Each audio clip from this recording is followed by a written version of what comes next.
Do Yes, you I have a know it minute looks to like you need talk to about our research Lord and Savior Rosiebellmoo? That is who they pray to in the most trying of times. Huh? Kaboom!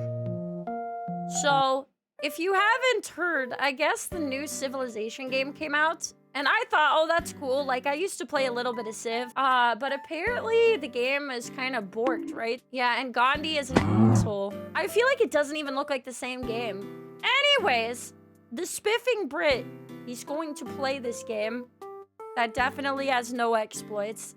And this video is called Sword Beats Tank. Civilization 7 is a perfectly balanced game with no exploits. Yeah, just like I said. Welcome to Sid Meier's Civilization 7. It's finally here, and I've been given early access to the game to help find bugs, exploits, and glitches. Of course, I'm this sure game he has won't been find anything. I'm sure that it was made perfectly and no such thing exists. in development for 10 years, so I 10 years. I did not know that. Why did this take 10 years to make? didn't actually find anything. Okay, I'm lying. Perfectly balanced. Of course I did, and that's why today I'm going to show you why the Roman legion is stronger than a modern tank. Now, if Is it weird that if the Spiffing Brit didn't find a way to break a game, I'd be more concerned? Like, I would find that more of a more weird than him breaking them. I asked you to visualize what would happen if the entire US military-industrial complex decided to attack the Roman Empire, you would very rightly say that it wouldn't be a fair fight. I mean, how does a sword even go through the armor of a tank? I guess we have to find out. Don't let your dreams Welcome be to dreams. Civ 7, our vessel for today's science experiment. In this game, you must pick a leader to go on a journey through the ages with. This is already really weird. Like, yes, you normally pick, like, what faction or, like, what, like, you know, you pick if you're doing America or China, but, like, this is weird.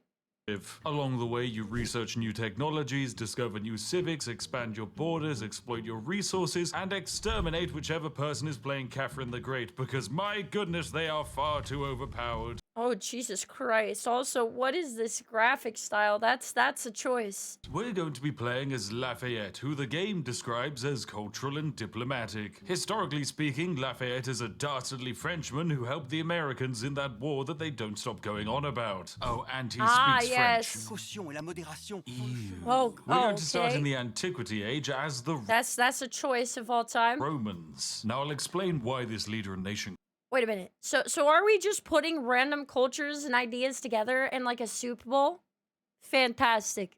combo is completely This broken will in only a go minute, right. but first, let's just get into the Excuse me, Patrick's cheeks? why the Wabam, Rome is born. Whilst this might seem like a big scary strategy game, it's actually very simple, a bit like Dave, the average coffee drinker. We've a few basic choices, Scout or Warrior. The Wow. answer is always Scout. Scout is the most sensible option. You need them Alright, so those options are the same. Having Scout and Warrior as your first two options, I believe, are the same. to hunt for From goody what I hunts. remember. On the second turn, everything gets a little bit more complicated. Namely, where do we move our scout? Where are the nearby goody huts? And then, what do we produce in the city? Do we get a granary for faster population growth or a second scout? It's always a second scout. Then technology comes up. Yeah, we do like discovery. We do like running around and seeing, like poking our heads into business that isn't ours. That's what scouts are good for. You go sailing, pottery, animal husbandry. It's always pottery. You go pottery because then you get to writing, which gives you the library for more science. And more science means more technologies, which means quicker production, which means we can get military out even faster. It's Oh, wow, okay. So the way that I used to play old Civ games is I really liked the power of religion.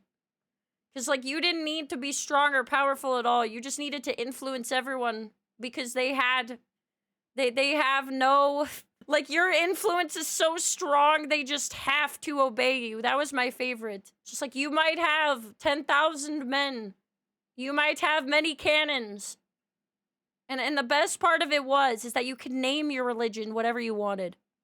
So naturally, when I was with friends, I named it some iteration that would get through without issue of get f***ed, and they would be adoring and taking on the religion of get f***ed every time. It was like, you know, f*** to you too, my good man. You know, a true believer, if you will. just the optimal route. Do Yes, you I have a know it minute looks to like you need talk about our research Lord data. and Savior Rosiebellmoo? Oh no, it's not me. It was our Lord and Savior. That is who they pray to in the most trying of times. To also unlock writing, but that's just because this game currently has bad UI. Alright, let's beeline our little scout over towards this goody hut. And what do we get? A bunch of culture. That seems good to me. Ah, and we've Oh discovered. my gosh, how do they struggle with bad UI when the UI has been around? Like, which number is this? 7? There's been 6 other Sidmere games to go off of. Why is the AI bad now? Have they tried Control C and then Control V? I just don't understand. It's like, I feel like every company does this now. Like, Discord does it too. It's like, oh, the UI, it's shittier now, but we had to change it because, like, you know, Dave wasn't gonna keep his job otherwise. So we had to change something, even if it was for the worst, just to say he was doing something over here. Some weird participation trophy that no one asked for. Discovered our first AI friend. It is a city-state. City-states can be friendly or hostile, but by potentially befriending them, you can gain powerful bonuses. Right, on turn 6, we True. finally unlock. Or you can obliterate them if you're strong enough and take all their But yes, we do love the power of friendship. That sounds more, you know, that's more digestible. Our government decisions, we have a few wonderful options. Classical Republic for cultural wanderers, an oligarchy for extra food and constructing, or my personal favorite, despotism. All hail the mighty despots. Now when you get to this stage of the game boy. and you get your government, you get some That's a option to word. add in some policies. You start with 2 I don't know what despotism means. and you usually need to make a decision because you only get 1 slot. However, this game introduced a mechanic called mementos, which are special bonuses that you can bring into the game, kind of like a roguelike element. And in this case, I've chosen the 2 most overpowered in my opinion. And Oh my gosh. So basically, rather than having a couple, like, of the civilization options you could pick to start with, now it's like you could put the OP thing on anyone. additional social policy slot and increased science efficiency from Great Works. This one in It's like they made an OP thing that people wanted to get rid of. They just, like, changed. They made it so everyone could be broken and have an exploit, rather than some having an exploit. They made it so, like, the exploits were possible by anyone, no matter, like, who you choose. particular is the most overpowered in the game. But by doing so, I'm able to have a very powerful start by getting both of these bonuses at the same time. Jesus. This shaves 2 entire turns off our discovery of discipline, which Oh in my turn God. reduces the time it will take to deploy our strategy. We're getting swole. Right, now I've started researching our first Roman civic. This will eventually give us a tradition. Traditions are like social policies, but they're specific to your nation and can be kept all the way through the ages of the game. And I guess I should probably explain why we're actually playing as Lafayette. Well, Lafayette has a very cool little bonus. We gain boy. +1 combat strength from putting traditions in our social policy slot. This is then boosted by our diplomatic ability called Reform, that gives us an extra social policy slot for only 180 influence. See, I hate this. I feel like they're adding bloat to the game. I also feel like there is charm and simplicity. And a game that has no way of doing anything unique is boring, but a way where you're just adding things in order to add things, it makes it so confusing. My head hurts, dude. This then gets an extra boost with the Roman unique unit, the Legion. This unit gets +2 combat strength per And tradition this is when I'm asleep or my ADHD has checked out. in the government. So basically it's a duplicate of Lafayette's ability, but twice as strong. So our plan of attack here is to get extra social policies, unlock traditions, and build legions to conquer the world with. My dream is to have a legion that is more powerful than the modern day tank. If we Good thing they made the overly slow, methodical game with many different ways to win and many, there's so many different win, conditions and civ that you could have. There's so many, you could win by having, the biggest, war army. You could win from befriending everyone and having all the resources, so, you can't really go against that person. You could win from being the most technologically advanced so that your civilization is more profitable and stuff like that. You could win from religion. But yes, let's make it so confusing that when someone wins, they don't even know what the attributes you used or what secret buffs you had. can do that, then Numbers I'd go be very brrr. happy. Alright, we've discovered our first city-state friend. They're the village of Sundapura. They're not friendly and they kind of hate us. However, they're a military city-state, which means if we befriend them, we can get some kind of nice military bonus. But we've discovered our first foreign civilization. It's Frederick Baroque, playing as the Egyptians. Unfortunately, this man is German, so yes, chances are he's going to What? The German Egyptians? want to try and fight us. Wait, hang a second, we're playing as two natural enemies. I am French, he is German, and I am playing as the Romans, and he's the Egyptians. This is so confusing, brother. This is a fever dream. Like, what in the absolute shit is Powder Wig Man? This seems awfully too good to be true. Right, our capital city has finally grown to a point where we can add silk into our trade network. Silk Yeah, I'm telling you, it's like making a history soup. is a nice little bonus resource to have, because by plopping it into our capital, we get plus 10% culture. For our strategy, culture is massively important, as it allows us to unlock civic abilities and traditions even faster. I mean, if we're going this far out and it doesn't make sense, can we at least have, like, Miku Hatsune? And then, like, have her be, I don't know, like the Roman Empire? Ooh, spend 50 gold for an extra population in my capital city. Don't mind if I do, little goody hut. Thank you very much. We get our first little celebration. This is a great day for us because it means we can choose to focus on science. And every time we celebrate, we unlock a new social policy slot, meaning we can have free Nice policies on the upgrades go. with and many other plus numbers that I'll probably forget. is that another civilization? Yep, it's Himiko. Her city is located somewhere over here. Now, the AI Yeah, gone are the days. Boy, do I miss the simpler days of Civ games where you could simply be the bringer of religion. in this version of Civilization is pretty decent. They're definitely much more intelligent than Civ 6 AI, and the deity difficulty is actually kind of fun. The AI doesn't cheat quite as egregiously as in previous versions. Alright, Bro, the AI in the old versions was they played so dirty.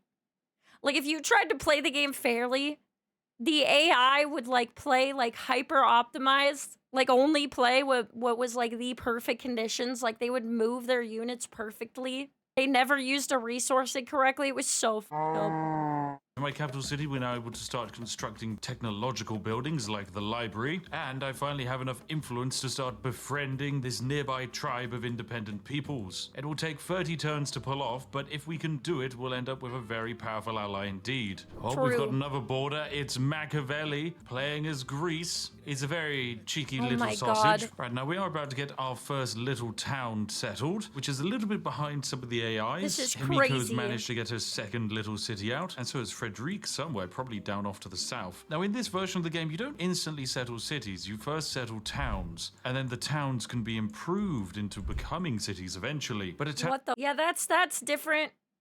Also, goddamn, what is this UI, brother? Why? Like, this takes out any immersion you had at all. town's job is to feed a capital, which is exactly Like, this looks fine, but the fact that you got, like, all of this weird tile. what we want to do. And by settling this town near this massive desert structure, we're able to now generate culture off of these desert tiles. Now, if we take a look at the other civilizations in the game, we can actually see their current yields. We can see that we're in the lead when it comes to culture, but when it comes to science, Himiko is king. Is this here before? I don't know if I ever... No, I know it's resource view, but it still looks messy. But I don't remember... Maybe I'm just misremembering, but I don't remember it being that messy looking. Queen, I guess. And Frederick, for some reason, has rejected science entirely for a cultural-based society. What are you doing, Frederick? Do they normally have that stat available to everyone like that? And Frederick, for some reason, has rejected science entirely for a cultural-based society. What are you doing, Frederick? By the time I come What and are attack you you'll still doing? be throwing rocks around. Now, unfortunately for us, it does appear that those dastardly evil Sagunias here are on their way to try and murder us. They Oh boy. Yeah, I was gonna say, I don't think they had the exact numbers before. Didn't you have to? Wasn't that the whole point of spies?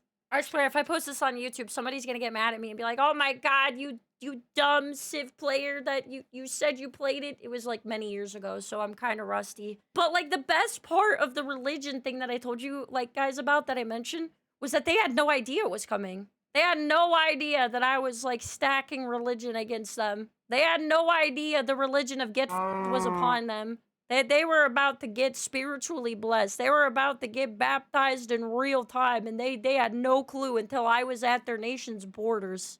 The religion is called Get Enjoy.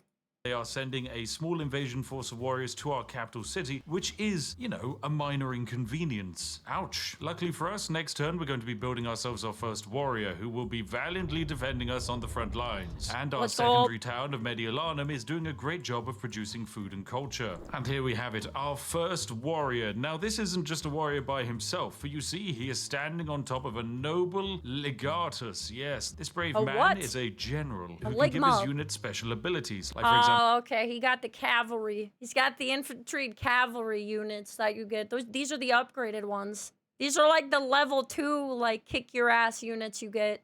We can have him order all of the units in his sphere of influence, which is just the one that he's standing on top of, to attack an enemy. And in doing so, they'll have +2 combat strength. This means that instead of attacking for 20 combat strength, we can attack for 22. It's a minor difference, but it actually does add up after a while. Yeah. More numbers that we never really needed. More numbers.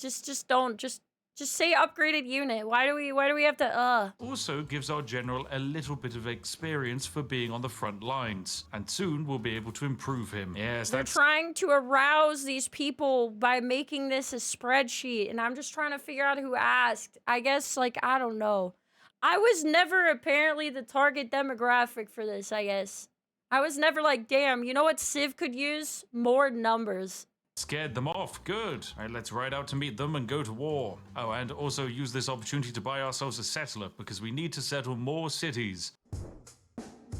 Oh boy. Now fantastically, we've got a little narrative event whereby we've been given a great work. I would like to demonstrate the glorious power of great works thanks to our little memento, which increases science efficiency. Because what we can do is, in our capital, we're making 7.3 science per turn and 19 science overall. But we can slot this great work into... What do you mean 7.3 science? How do you make 0.3 of a science? Like, one of our buildings, and not only will it give us an additional 2 science, but because of our memento we selected at the start of the game, it also gives us a multiplier, so that as our science increases, it increases at a faster rate. Now, it may not seem like the flashiest buff, but oh my, is it ridiculously overpowered later in the game. And as this city-state is slowly becoming our friends, they're starting to actually gift us free things, like this warrior that they've just handed out. Nice. We can use this warrior to help fight these other barbarians, and generate important experience for our legatus.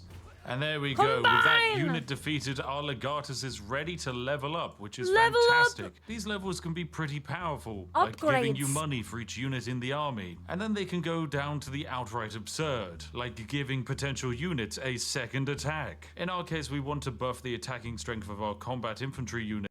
This is also not in 5, right? There was upgraded units that basically did have a general, in a way. But I don't think they had this type of freaking skill tree, did they? Yeah, I don't like this. Like, why are we putting complexities on top of complexities? Like, the game already goes slow, and, like, most people I know that even, like Civilization far more than I ever did, or spent more hours than I did, none of them, like, finished the game. It takes a rare spawn of a human to have the patience to finish a Civ game. It's gonna take twice as long with all of this, and like I said, because there's so much complexity, if you play against a bot or a real person, you're never gonna know, like, what you got beat by. Like, I don't want to go into their spreadsheet and be like, oh, I lost because they had a level 2 unit, which was in the assault tree that had the 2 upgrades on the left, with also the special commendation point that gave them an extra 5. And it's like, oh my... Right, we're going to be settling our second town now. The reason we're settling it over here, right next to Frederick's capital, is not because we necessarily want to upset him. It's mostly because there's a source of iron here. Now, iron is a really weird resource, because for each iron in our trading network, all of our units gain a flat +1 combat strength. And fantastic, we've become the suzerain of Sundapura, which means we can grab this permanent ability here. +1 combat strength for our infantry units for every city-state that we're a suzerain of. Wonderful. So... because I've played the old Civ games, even though this is so much complexity that does not need to exist and hasn't existed in other Civ games, I know he's trying to go for a military, like he's trying to go for raw strength and kick everyone's ass. This is his win condition. Full. That means that our warriors' combat strength has now been improved. So with one tradition in our government, our attack power is 20 free strength, which is much better than the base 20 that warriors have, giving us a nice advantage over these various barbarian tribes. Now, our culture is currently absolutely flying off into the stratosphere, and the main reason that's the case is thanks to this natural wonder. It is so good. Oh wow, Machiavelli. Yeah, so natural wonders were also powerful in the other games. It's like that's why like exploring places and making allies and stuff is always important. I lost because they work with Excel spreadsheets 20 hours a day, yeah. And then it's like, if you win, do you really want to brag about that? I just don't know. I just don't know anyone that's like, damn, I wish I could spreadsheet like you do. Ellie is denouncing me. Oh, that means he's really mad at me. Oh, he's upset. He's trying to damage our relationship. Well, I mean, that's okay. He can do that. It doesn't really bother me. Just a bit of a shame, really. Guess he's so upset that I've settled near to his capital. He should probably rename it to Cry Baby, seeing that's what he's doing. Right, I'm going to buy myself another settler. That's going to take our settlement amount up to 4. And my goal is to settle over near this iron resource, which will be very nice. Now, what? Yeah. He's trying to expand, get another settlement going with more resources. I guess you haven't met many PoE players. At least PoE, you know what you're getting into. This game was never advertised as this complex with any of the other ones, with any of the 6 other ones. So like, why now did it decide to be like a spreadsheet?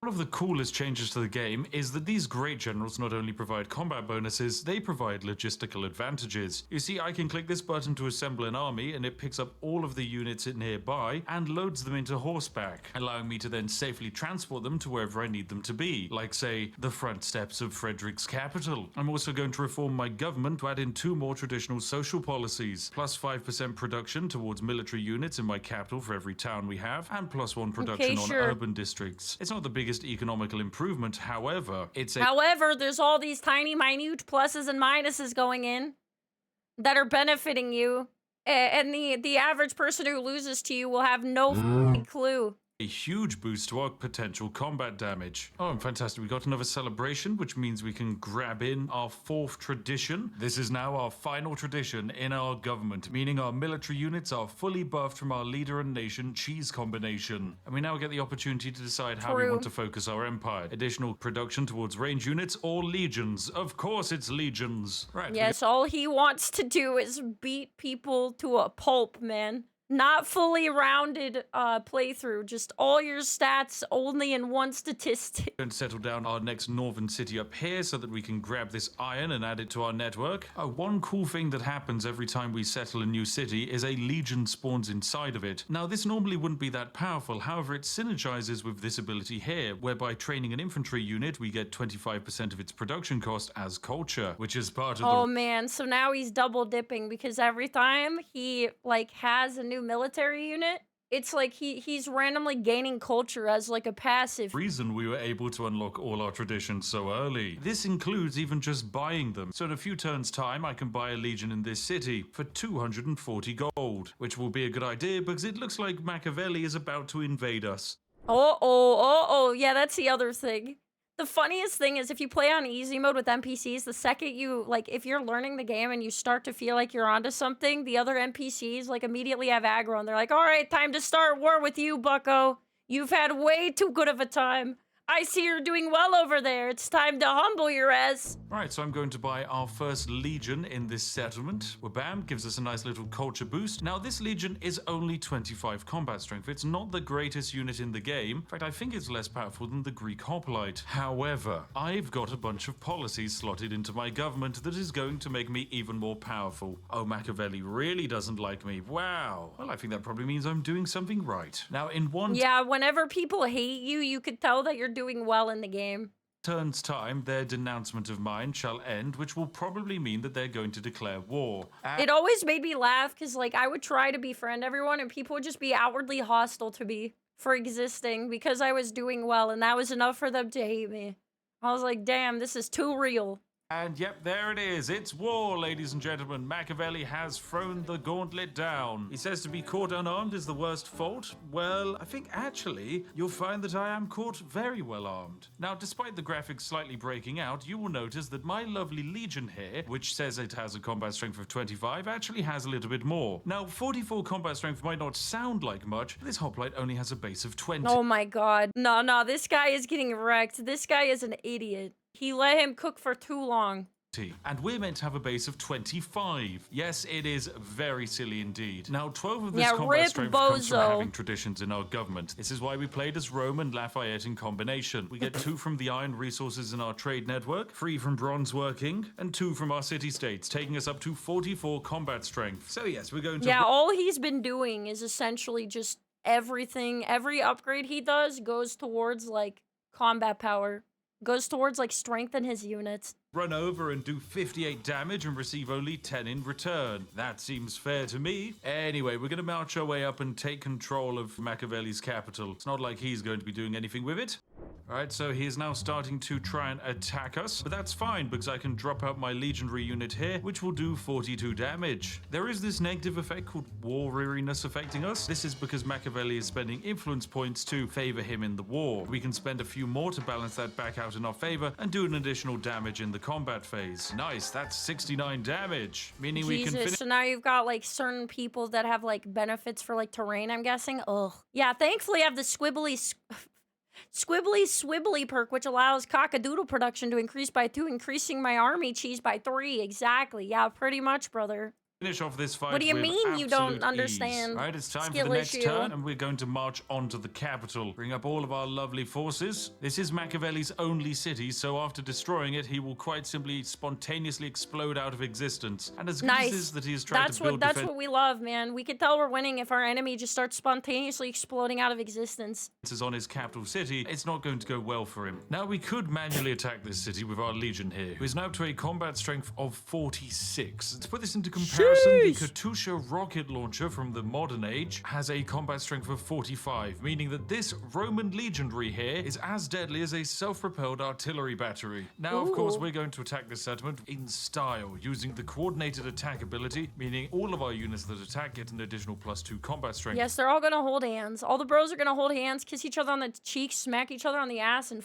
these people royally. Taking our lovely legion here up to 49. So let's go. In you attack, my friends. Lovely. Huge damage across the board. And I believe with this final attack here, the settlement is ours. And just like that, we Teabag the entire capital, brother, imagine. The age a bit, and the entirety of Machiavelli has been destroyed. Bro put his d in the attack position, ending his turn. Sorry. Now, an interesting, awkward thing happens when Machiavelli is defeated from the game. All of his city-state friends are also destroyed. Basically, anyone who he was the suzerain of just gets wiped off the map. I guess this is the civ equivalent of if somehow you managed to destroy England, Wales and Scotland would just blink out of existence as well. Yeah, obviously when the war is done, whoever is the loser just evaporates in thin air, and their entire country just whoop!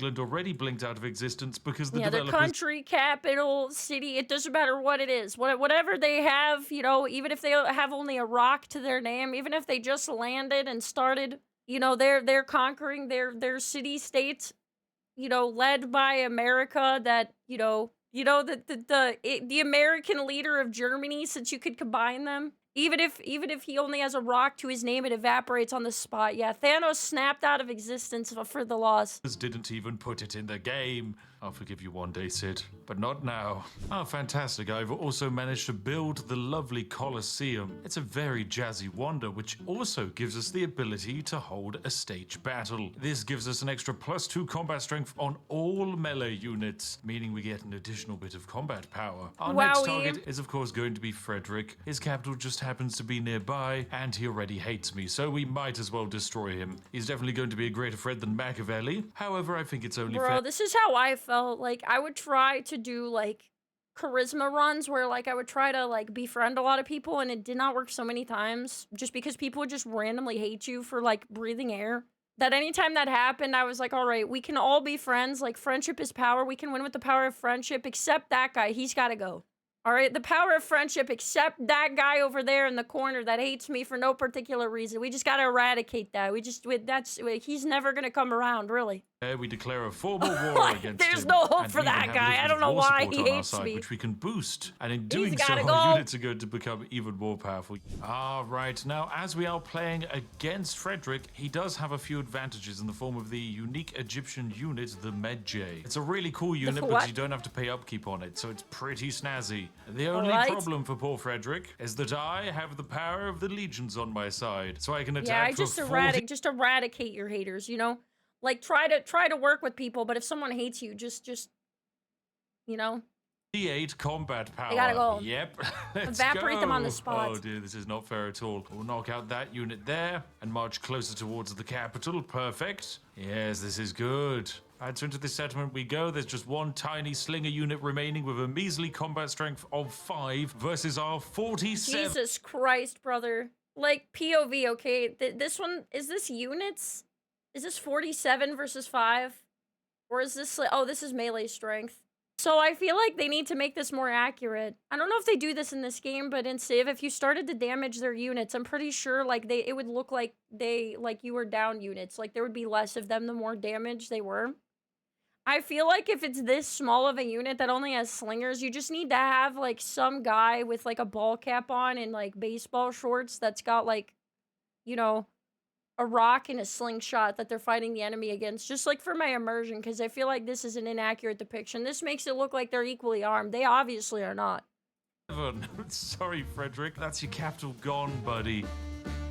Taking an L We've there. managed to build Nalanda. This is going to give us a huge amount of great works, and by now having 5 great works in our capital, we get a lovely big boost to our science, so it's up to 48. That's Right, a I think lot we're of doing science just for wanting to beat someone's head in with like the most advanced baseball bat there. fantastically now, and we'll begin the process of healing up our military before marching on to the next capital. Now, one of the problems For a barbaric like win, this guy is going for a lot of smarts. have is we are slightly over our settlement limit, which means we receive -5 happiness per settlement to a total of -35 happiness. So we have to hold off a little bit until our culture is caught up to allow us to hold all of these cities. But there is I honestly imagine his entire civilization just being like the Hulk's archetype.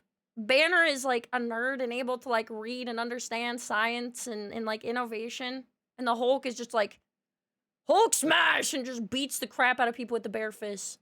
something we can do to speed up this process. Remember how every time we train a military unit, we get 25% of its production cost as culture? Well, because we've stacked so many production modifiers, we're able to train legions in just 1 turn. If we didn't have any modifiers, it would probably take us about 4 to 6 turns. So yes, it's safe to say we're doing things quite well.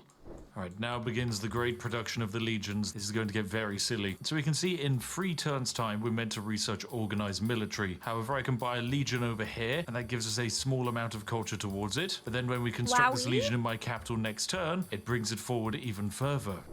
Alright, let He's us finish doing a lot of stuff in ways that benefit his stuff. off these evil pesky Medjay units and deploy my army ready for the assault. March forwards, my pretties. Alright, let us attack the walls of this city. First bring forwards the legatus, and then use his powerful abilities to buff our troops and lead them So, like America? No, our education system sucks. What do you mean? As an American, absolutely not.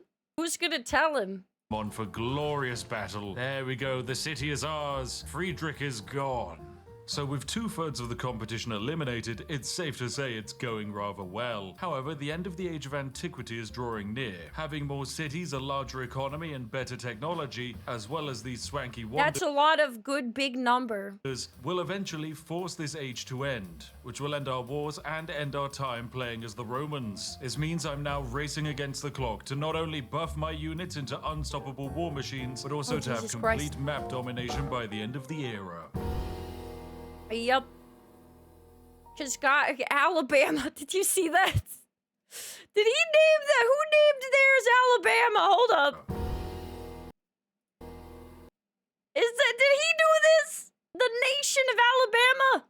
Hell yeah, So brother. Frederick and his one little city-state ally has been destroyed, meaning only one civilization remains, Himiko. Sweet So home Alabama, the war capital of whatever the his war leader is. In order to rectify that, we're going to have to denounce her, which is going to upset her, but it's very important. If we don't denounce her before we declare war, we will suffer from massive war weariness that we do not want to mess about with. I'm also going to do a classic Roman thing and convert a Greek city into becoming our own. So we're going to pay some extra money to turn Athenia into a lovely Roman settlement. Fantastic. Okay, Himiko's Yeah, that's how his story works. a bit upset by the nearby presence of my military, but that's fine. Basically, we have to keep them there in order to keep her upset, so that eventually I'll be able to attack without giving her too many advantages. Oh, Himiko is now denouncing me. This is just the advanced way of what you do in Animal Crossing when you don't want somebody to be one of your villagers and you just smack them over the head with the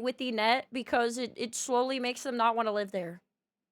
This is the 5-head version of that, but it's the same thing. It's the same thing. You cannot convince me otherwise. This is great. The more she hates me, the better. That puts us on an even playing field when it comes to war, and that's what I want. Himiko is actually kind of running away with the game to a certain extent. Her production of world wonders is genuinely impressive. She's got a huge amount of them hidden in her land. The only problem is lovely wonders don't stop angry Roman soldiers and those angry Roman. Yeah, even in the older games, I like when I was playing against bots, I cannot tell you how many times where I was like trying to learn different ways to play the game. And just somebody like within this like fog of war where my scouts hadn't adventured, they would just come up behind me in my blind spot and there would be like 5,000 units and I was like, God damn it. God damn it. Can I just learn the game in peace for a couple rounds? Like, what the f? Soldiers are getting very close. Right, it is turn 111, and I believe it's time to do a little bit of madness. Yep, we're about to hit the end of the culture tree, which is pretty dangerous indeed, as when this bar fills up to 100%, this age just ends. You can't ask for an extra turn. So we kind of have to go to war now, otherwise the game might be over. So yes, we're going to declare war on Himiko. Boy. It says it's a surprise war, even though we both kind of dislike each other. Now, I get an initial war support of 3, they get an initial war support of 2, which should give me... So I'm guessing the map type he picked, I don't know what this game does, but nobody's using the ocean at all, I noticed. So I'm guessing it could be the map they're using, because sometimes if it's broke up into islands, then you kind of have to like learn how to use, you have to be seaworthy, you have to learn how to use boats, you have to unlock that progress, but I guess they don't need you here. A little bit of an advantage. There we go. +1 to my side. Splendid. Now when we attack, we can see that, yes, we get a few little advantages. Our legions have a combat strength of 47, which against this burning arrow archer unit here that has a combat strength of 4, yes, we are... Oh my god, another one that's just super fucked. Like, oh, this is not even close. Jesus. Yeah, a lot of YouTubers do this, okay? And I'm sounding more and more nerdy as I go. I apologize. I apologize, chat, but like, adventure missed, okay? Because I feel like kind of the cool part about being on islands is like that it adds like an extra layer of, I don't know, like difficulty or like variety if you do the water in between, because it's like a lot of it comes down to like racing to who can like unlock the ability to have ships first and what they're going to use it for. Like, are they going to invest in combat? Are they going to invest in, like, having scouts that, like, explore first? Are they going to invest in, like, trying to find water they can use for food sources? So I feel like it added extra to the game, at least in 5. Anyway, done with my nerdy rant, but yes. Over 10 times as powerful, Ye old so we just boring waltz on ass in, vanilla and it is dead. Pangea. We can then also attack this lovely army commander here and this warrior unit. Perfect. Yep, this capital is going to fall very quickly. We then need... Oof, water often massively slows things down. I thought that that's what they liked, was the paint drying speed. Because that's what this Civ offers that the others didn't. To start attacking her little city-state friends. So with a combat strength of 51 combat strength now, which is pretty decent indeed. To put into perspective, Jesus. A modern-day cruiser boat, according to this game, has a combat strength of 50, meaning that this legendary unit could apparently go toe-to-toe with a... Bro is going to just have his men swim out to the boat, and it's just going to vanish, just like everything else that loses. The boat is going to be forced to evaporate. warship of the modern age. Yep, this You sunk my battleship! Gladius is able to sink a boat. So, of course, yes, we're going to continue our lovely little stomp forwards, and we attack into the spearman. We will be attacking for 59 combat damage. My goodness, this is absurd. Right, in we go. Bro, they were just gonna throw like one harpoon. And it's gonna be like a toothpick, okay? But because of their raw strength, because their arms are like shredded, okay? Because they're like the strongest war units of all time. They're gonna throw like one toothpick-sized spear at like a Titanic ship, and it's just going to sink immediately. We will die. And then 57 over here. Yep, in we go. Oh, this is just utterly crazy. By the way, these aren't even max leveled legions. This is just the level 2 version. In 7 turns time, we'll finally be able to unlock the level 3, which gives us an additional 5 combat strength. Meaning that thing that we saw attack for 59 combat strength, in a few turns time, will be up to 64 combat strength. The combat strength of the tank in this game is 65. We're so almost yes, we at are the nice very number. close to getting this legion up to the power of a modern day tank. Oh, and this turn we also get to capture this little settlement here, which has another lovely source of iron for us to steal. Right, we are just massacring our way through these burning arrow units. The poor guys just really aren't cut out for defending. Oh my goodness, yes, my spearman is up to 60 damage here. Look at this. Christ. 60 damage against this city-state. And we've just unlocked the next tier of legions. Here we go. We can upgrade this warrior to a legion tier 3. Fantastic. Tier That's a 3, base combat brother. strength of 30 as opposed to 25. So even more power. And Bro, Alabama has never been so feared in the history that's of going whatever to get up this even higher timeline once is. we take Alabama and steal its iron. Here we go. Sweet home Alabama. We did it. People are sobbing when Alabama comes around. Oh, here it is. Look at this. This legion right now is perfection. 69 combat strength. Now Hey, that yo, is a there it nice is, there it number is. Indeed. That is more powerful than a tank, ladies and gentlemen. We have Let's done it go, by turn nice. 120. These humble Hell little men yeah, brother. are tanks, but with feet and pointy sticks and swords. It really doesn't make that much sense. And so, Yeah, the shadow of Alabama looms over all. with that, we're able to defeat Himiko's remaining units and cities with ease and secure victory all before this age came to an end. So yes, an Oh easy boy, double oh victory for a boy. British man playing as a French man controlling a Roman nation. It's perfectly Yes, yes. balanced. And although my Very challenge balanced, very accurate, very historically, yes. Write that down. Study this at school. is now completed, you can actually continue this cheese in the next age with the Normans, finest as they soup of also give you history I've combat ever strength from seen in my life. traditions, and you can carry all of your previously acquired Roman traditions over for an instant boost. Oh, it's even more perfectly balanced. Anyway, if you Wow, enjoyed wow, watching so today's many video, make sure to numbers. give it a like. And if you'd like to see me break more Civilization 7, then hop on down to the comment section and let me know. What insane things do you want to see actually happen in game, and what impossible challenges do you think there might be? I really hope, to be honest, chat, I really hope he does a religion run.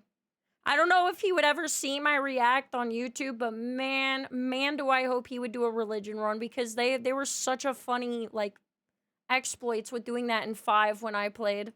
Anyway, I'll see each and every one of you in the next one. Have a lovely day. Thank you for watching, and goodbye for now. Yes, that was a fantastic video. You know, I was thinking I can't wait for Civilization 8, you know, next year, when we just unlock an entire spreadsheet. Like, on top of all these options, I was hoping we get, like, we get a spreadsheet and we get a customization tree for every single unit that has, you know, like what do you call it? Like the talent tree or whatever it is in PoE. It's got to be that advanced, you know? I can't wait until it takes at least a week for me to just customize one unit before moving it a few tiles. Yes, perfect video. 11 out of 10. If he plays again, I hope he does a religion run. That would be so funny.